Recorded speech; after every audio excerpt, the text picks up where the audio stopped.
sheriff's office. Hey, Virginia, is Charlie in yet? He sure is. One sec. Charlie! Yes, Virginia. Your wife is on the telephone. Be right there.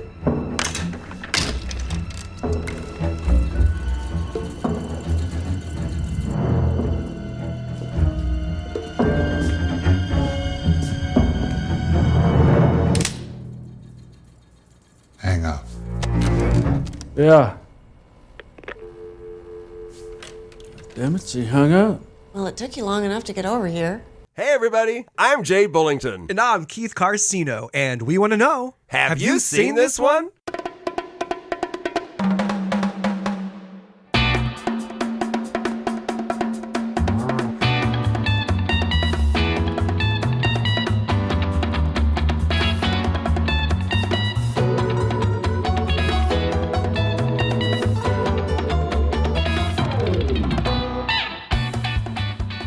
Didn't we? It seems like last time I was talking about how cold it was where I was.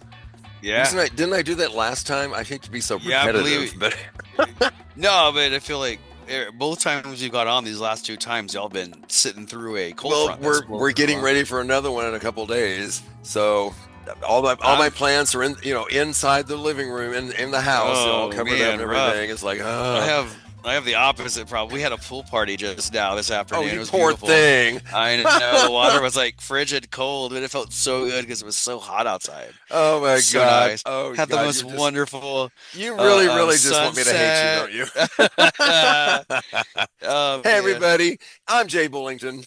I'm Keith Carcino. And welcome to HYSTO episode number 241, everybody. We are back in our 11th year. Here we are.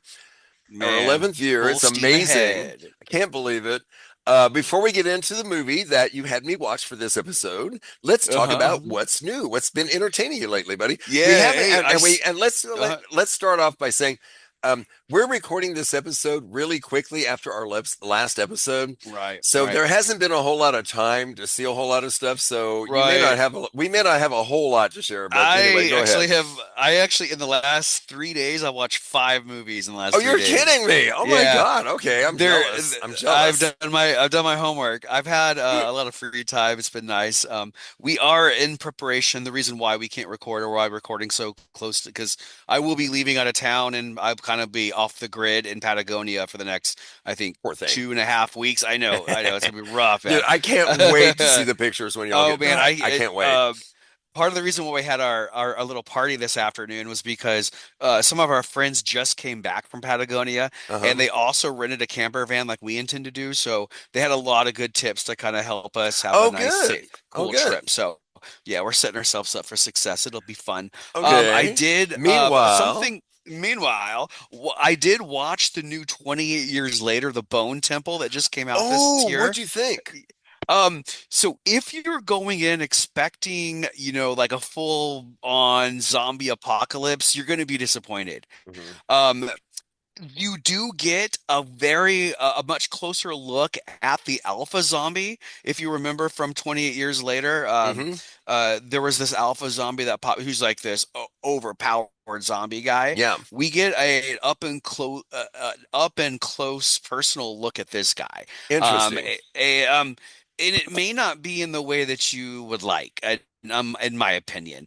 In fact, this movie takes a closer look at this satanic cult that's kind of running along, and I have some questions about the direction they chose to go, honestly. Okay. I still think if you've watched all the other ones, you got to watch this one too, of course. But it definitely was not my favorite one of the franchise, but I still enjoyed it. The ending was super cool. I will say that. I highly recommend you watch it just for the ending alone. I thought it was really clever and creative the way that they went about that. I did enjoy the ending. It was really cool. This other one I watched is it's a long time ago. It's from 9 years ago. The Ritual. Have you ever heard of this one? Oh, you seen yes. this one? The Yes. Ritual. Yeah. That one had some creepy parts in it too. I did like this weird kind of I don't know, this plant-based, I don't know, it was like this interesting kind of, I don't know, bull kind of thing. It was neat. I thought there were some creepy parts, especially when they found that like abandoned in a farmhouse in the middle Yeah. of nowhere. That was Yeah. and then you have like this cult like following. I didn't I thought expect it was that. pretty good. It's Yeah, it not was pretty one good. that like, I ran out and told everyone, Oh, you have by to see far, this no. right away. But I Yeah. enjoyed it, and I would I watch it enjoyed it. again. I would Right. probably watch it Yeah. again. I'd watch it again Yeah. too, but I it didn't wasn't buy like, it. It's not in my collection, but I I don't would think watch I'd it go again. that far. Right. Yeah, Right. I would watch it again. It's mentionable, I'd Yeah, say. it's mentionable. I love it. There's this other one I love from it. 2020. This one came out last year. It's with Miles Teller. Is that his name? Miles Teller and Anna Taylor-Joy, the girl from, Yes. you know what I'm Oh talking yeah, I about? love her. They both star in this movie called The Gorge. It's you're shaking your head like you've seen it, or you've I heard of it? haven't seen it, but I've heard a lot about it. Go ahead. Man, I really liked it. I thought it was cool. It was really clever. So it's they both play these two separate operatives. One is from the east side, one's from the west side, and they kind of man this kind of lookout tower, this defense post. It's a large, tall tower on either side of this giant gorge, and it's like a huge hole in the middle that's in between them. They go in not real. It's a 1 year contract that both of them have to sign up for, and they're basically in charge of watching over both sides of the gorge, making sure the security defense posts are all in place and well manned and stuff. They're the only ones in the whole area that they think of, but they quickly are. It's interesting because it is a horror movie, and there's some really cool horrific parts, especially once they find out the truth of why they're there and what's inside the gorge. Okay, It's okay. really good. But I'm there's down. also a cool romantic side to it too that I was actually really happy to see as well, and the way that their relationship, because they're both on either sides and they're really far away from each other, but they're really cute. They're sending like their own little written messages to each other, and they're both like super badass dead eyes, like they're snipers, like elite snipers, like they can take out people from like 3,000 meters. It's crazy. But it's really cool to see how their relationship builds and how they come about learning about the truth of why they're truly there. So I would definitely recommend The Gorge. The Gorge. It just came out last year too, and again, I didn't expect to see two really kind of current, big A-list actors. I would call them two in this area because they're kind of the thing right now. I really liked them both, so highly recommend The Gorge. Watch it if you get a chance. Cool. And that's it. How about you, Jay? What's been entertaining you lately? Well, I don't have any movies, but there is a It's only been a series. few days. Yeah, but Sorry. there is a series on HBO Max, and I was a little late coming to it compared to a lot of people out there, but it's Heated Rivalry.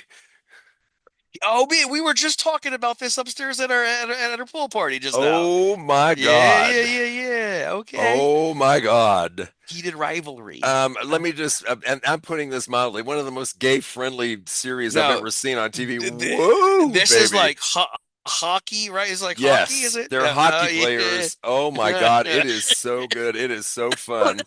The two actors are great. And I love it because off screen they have a great sense of humor about what they're doing on screen. They have a Right. really great sense of humor about it. They're really funny good, about okay. it.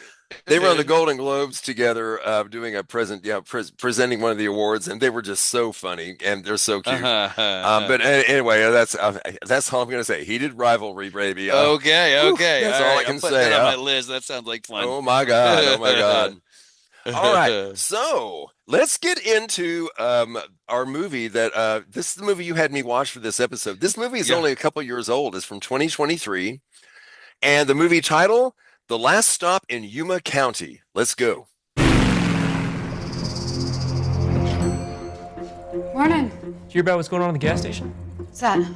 Sorry, but our gas pumps are dry. I'm waiting on the fuel truck to show up. Estimated $700,000. A witness spotted a green Pinto with a damaged rear end fleeing the bank at approximately 6:20 a.m. this morning. Did you hear about the bank robbery this morning? Hell they doing over there? It's the car. Hang up. Pay close attention to what I'm about to tell you. I had a rich old uncle. Hey, Charlotte. You're gonna go about your day just like any other day. Hey, darling.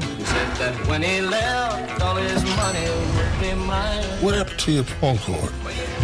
You're so smart. If you try anything stupid, I'll shoot you in the face. Understood? You learn something new that very day.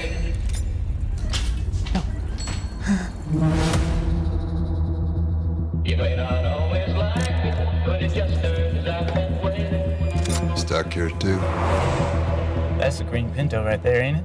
I got an idea. But it just turns out that way.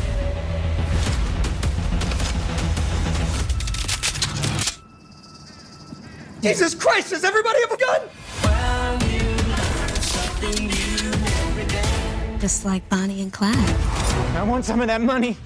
But it just turns out that way. When you think you're so smart, you I'm not the bad guy, okay? Do it already, darling. well, you learn something new every day. What's the plan now? What? You may not always like it, but it just turns out that way.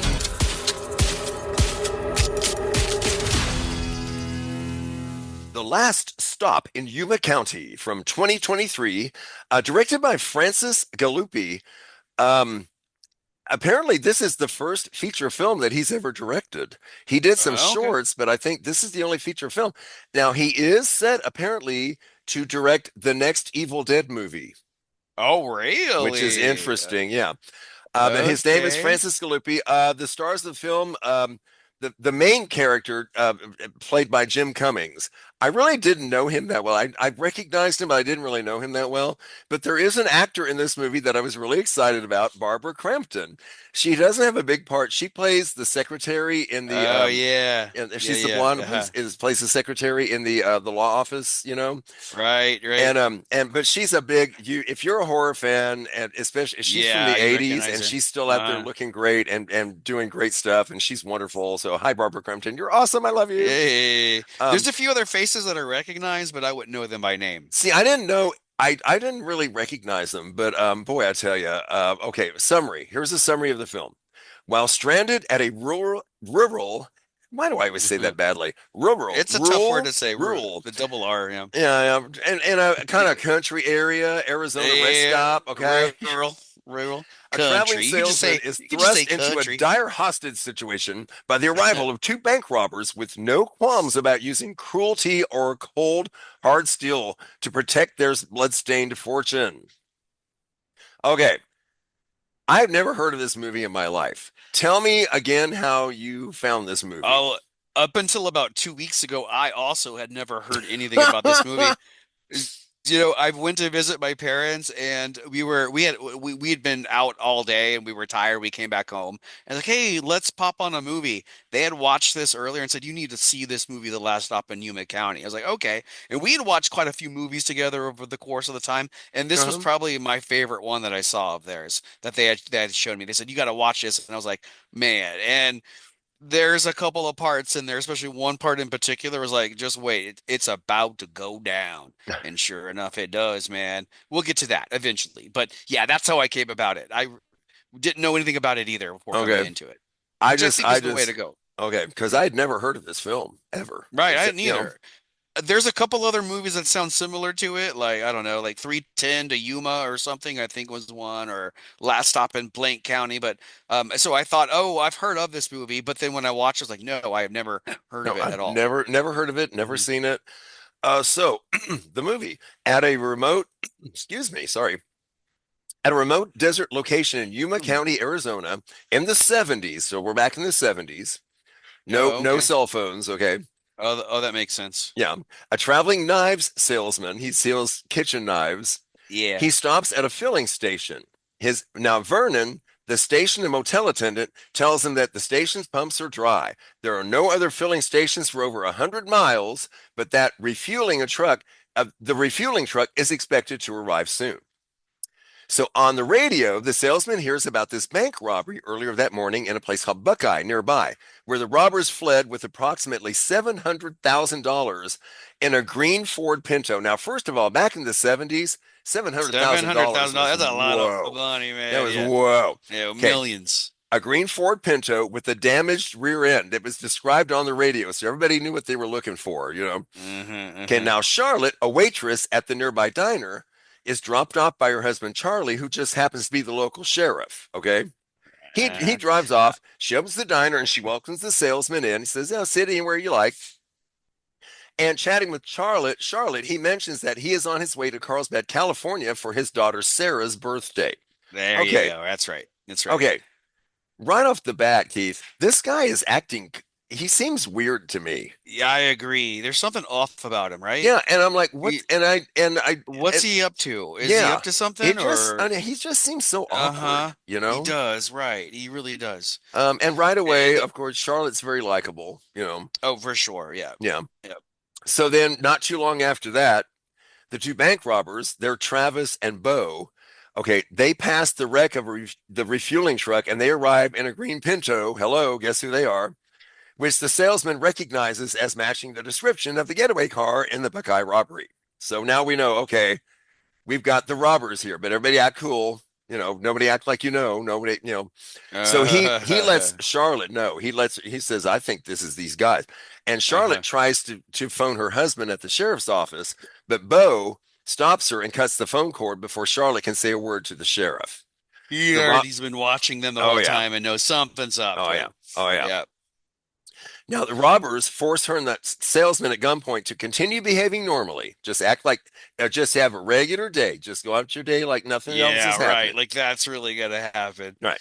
Until the refueling truck comes or somebody else with enough fuel in their car stops by. But unbeknownst to everybody in the diner, the truck will never arrive because it has been run off the road and it lies overturned several miles away with the dead body. The driver's dead. Okay, so they're gonna be waiting a while. I'm telling you, Keith, this movie starts, okay, and I'm watching, and it's really, you're just sitting there and I'm like, waiting for something to happen. Okay, right? Okay. It's building. It's a slow burn, slow build. Okay. Right. And I'm not going to be able to hold this in, Keith. This is one of the best movies you've ever recommended to me ever. And the whole time we've done this show, I swear to God. Wait, what? No, I did not. I am not kidding you, man. This movie knocked me out. Really? Man, tell your parents thank you. I will. I thought you were gonna say I'm so bored. I had to keep watching it. I had to watch it 9 times. I couldn't take my eyes off the screen. I was so involved, and the acting is we'll get to, especially there's one actor that I just oh my God, his choices were just were just priceless. Oh my God, Keith, this movie it's going in my collection. Okay, it's so good. You know, since we started this podcast, a couple movies that like remember Tag? Oh yeah. And oh my gosh, the Diving Bell and the Butterfly.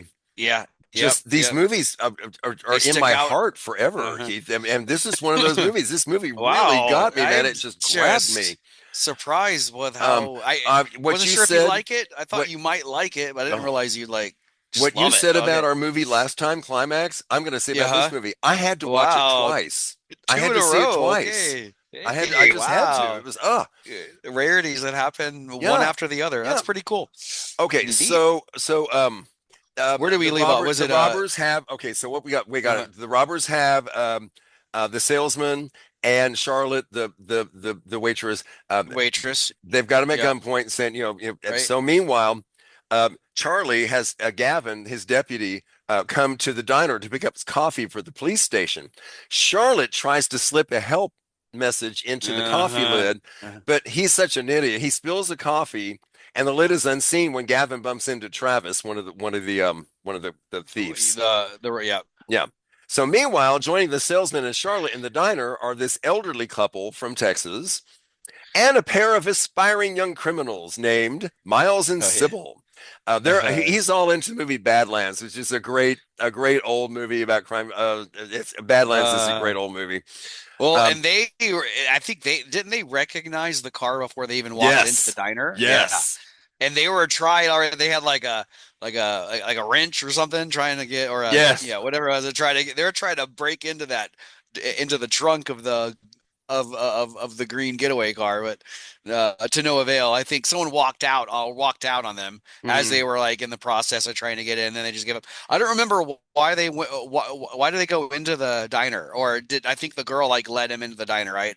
Which they don't know why they went into the diner in the first And place. I can't. Was it for gas or was it? I think it was a gas situation. Well, wasn't they it? were waiting on gas. Yeah, it must have been. Yeah, Yeah. I don't know, or maybe they just.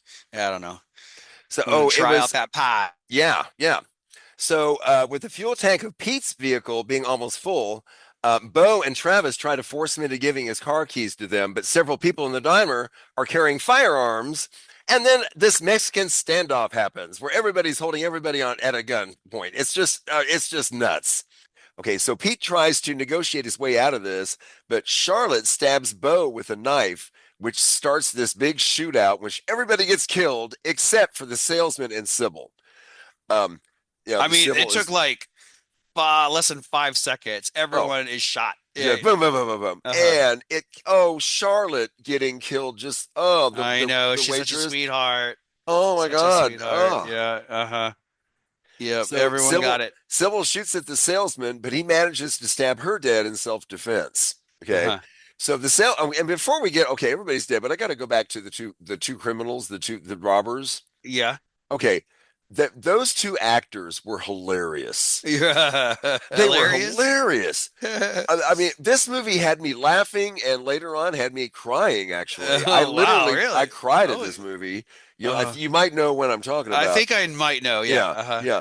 But no, the two criminals, the two robbers, especially the one with the cutoff T-shirt, the little white T-shirt. Yeah. The younger one. Every choice that actor made was perfect.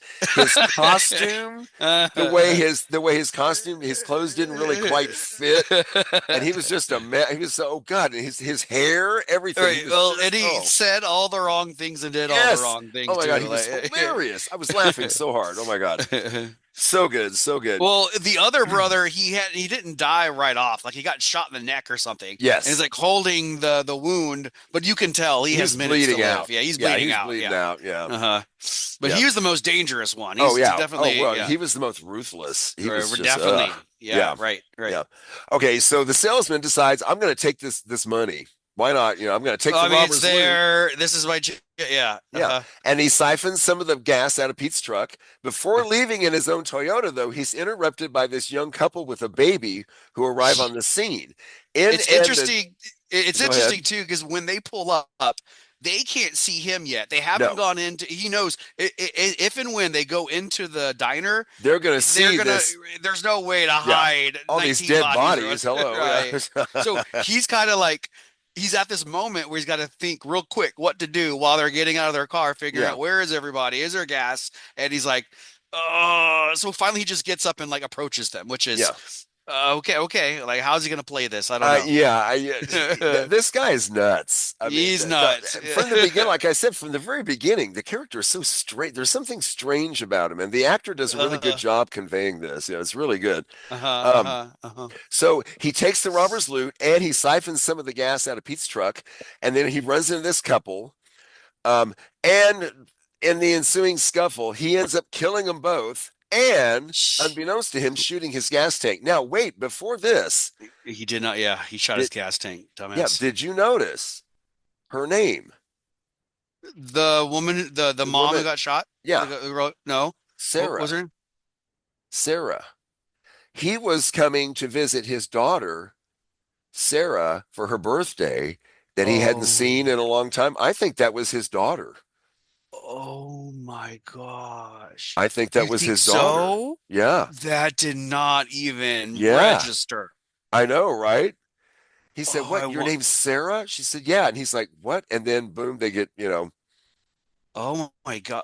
I might need to read a little further into this. After I know, right? I'm gonna have to watch this. Hit me the second time. Now. This hit me the second time, so I have to watch it again now to see. So good, I love it. You missed something interesting. So he ends up killing them both and shooting unbeknownst to him, he shoots his gas tank too.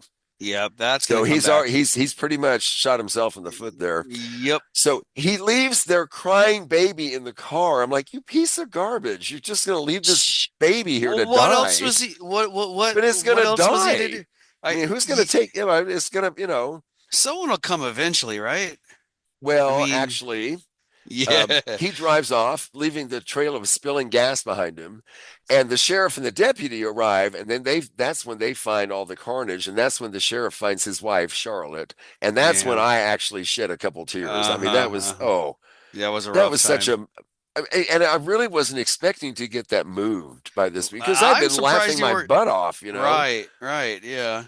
So the sheriff wants vengeance now, of course, for his wife's Of course. murder. Of course. And he thinks the salesman's why wouldn't he think the salesman did it?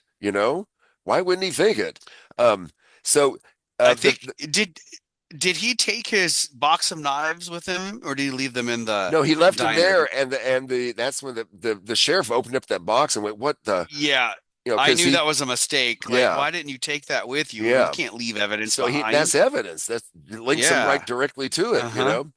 So, the sheriff's like, "You're not innocent." And he shoots at the salesman while he's running off. Well, just before he gets shot in the gut, the salesman ignites that trail of gas that destroys the fuel truck and kills the sheriff, just Right, explodes it. right on the spot. And then the sheriff just slumps down into his bag of money as the little piece of bits of Flying money all over just the go place. flying away in the wind, and that's it. He's slowly dying. That's it. They're all gone. Boom. The end. The baby was the only character that actually survives this whole Maybe we movie. hope. We hope. Oh, we hope. We don't even know. That's You right. don't even know. Yeah. Although the baby was with the deputy. That's right. Yeah, The so I think the deputy did, baby's okay. okay. I think the baby's Okay, okay. The right. baby and the deputy are probably the only ones who lived. Jeez. Yeah. Okay, so when Gavin's making small talk with Robert and Erlene, he asked why their grandson moved to Waco, Texas. And she said, this is that old couple, and she says, oh, he sings and plays guitar at a church in Mount Carmel.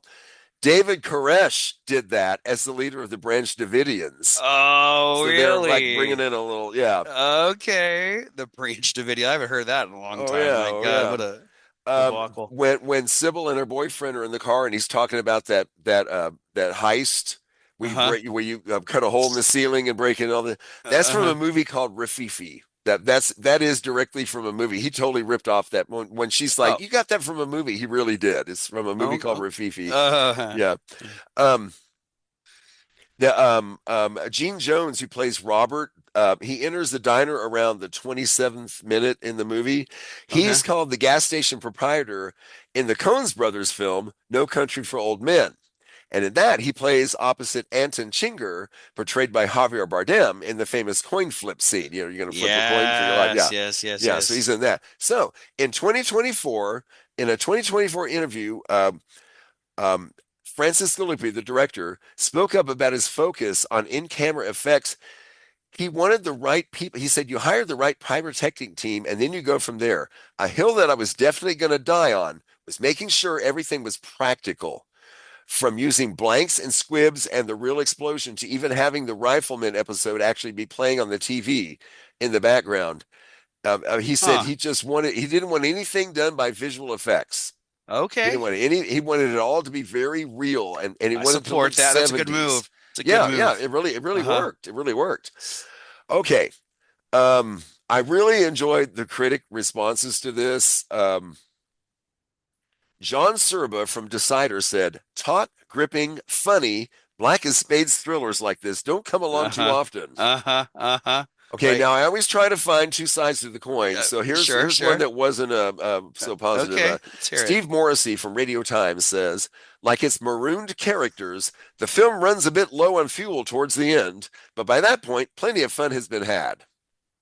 Okay. That wasn't that negative, actually, Okay, you're right. Okay, but here's my favorite review because I just agree with every word of this review. Claudia Puig, I've quoted her before from Film Week. Here we go. A quirky indie neo-noir western. It is like a western, right? Yeah, neo-noir. With a dash of Coen Brothers and a sprinkle of Tarantino. Yeah. Right. Darkly funny, well acted, and cleverly written. Well, you're right. I agree with every word of that. Review was spot on. Yes. And I think that's why I liked it so much, because it did take a little bit of some of my favorite directors and I'll put it into one show. Oh, And man, I it really was- felt like we got a little hint of all of it, which is I can't wait sprinkled to all see what throughout. this guy. Like I said earlier, when we were starting, apparently he's lined up to do the next Evil Dead movie, and I can't wait to see what he does. Yeah, I all can't right. wait. Okay. The scores kind of threw me off a little bit. The IMDb score is the one that threw me off. 6.9. I thought that feels was low. low. That's really low. Okay, but get this. Get this. Rotten Tomatoes, tomato meter, 97%. Wow. That's why it was so hard for me to find a critic review that was negative. Okay. 97%. Highly Popcorn acclaimed. meter, 78%. Really? The viewers, the people, not so much. Yeah, huh? I'm really surprised because Okay. I'm telling you, I'm going to go ahead and just answer my question right now. I recommend this movie highly. Yeah. I'm a huge fan of this movie I now, thought Keith. you'd like it, but I did Oh. not expect you to just love it the way you Oh, did. man. I'm so Everything. happy. Everything, will- the acting, the writing, the directing, the filmography, right, the photography of it. screenplay, It's just, just, you're right, it yeah, all worked. Yeah, it was all done just very well. A1, man, A1. I highly recommend this one. Thank you so much, Okay, buddy. I'm so glad you liked it. It Yeah, makes me so was, happy. oh man, that was fun. This Super is a really cool. fun watch, everybody. Do it. do it. Okay, do it. Go get it. Yeah. Go get it. Okay. Last stop. So meanwhile, you can find us on Facebook and Instagram and on X. You can find our podcast on Apple or Spotify or Amazon Prime. Anywhere you find your podcast, you can find us. And if you do download podcasts, please subscribe to us and leave us a rating. We'd really appreciate to hear from you. Okay, so we're moving on in our 11th year. We are going to go back to the 70s. Okay. And we're going back to 1974. Now, I don't know if you remember this, but we covered a movie from 1974 once by Mel Brooks called Young Frankenstein. Yes, I remember it very well. Well, Mel Brooks. Big fan of Mel Brooks. amazingly, Mel Brooks came out with 2 movies in 1974. Oh, wow. Busy Before man. before Young Frankenstein, there was Blazing Saddles. I have never seen this. I've only heard nothing but good things about it. I Looking- was so excited when I found out you hadn't seen it. And Yeah. joining us will be our good friend Shauna West. Okay. When I told her that you hadn't seen this, she was like, "Oh, count me in." She was so in. Yeah, okay, good. Oh, excited to see Shauna again. Yeah. So All right. Shauna I will be love joining everything us for Mel that Brooks, one. so this is going to be fun. I'm Oh, sure man. it's going to be a I'm good really time. excited to get Okay. your views on this one. Yeah, this is Blazing gonna be Saddles. fun. This is gonna be Let's- fun. Yeah. Let's do it. All right. Well, until we blaze in our saddles, I'm Jay Bullington, And I'm Keith Garcino. and y'all keep watching those movies.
Bye-bye. Bye-bye. Bye-bye. Okay. Bye-bye. Okay.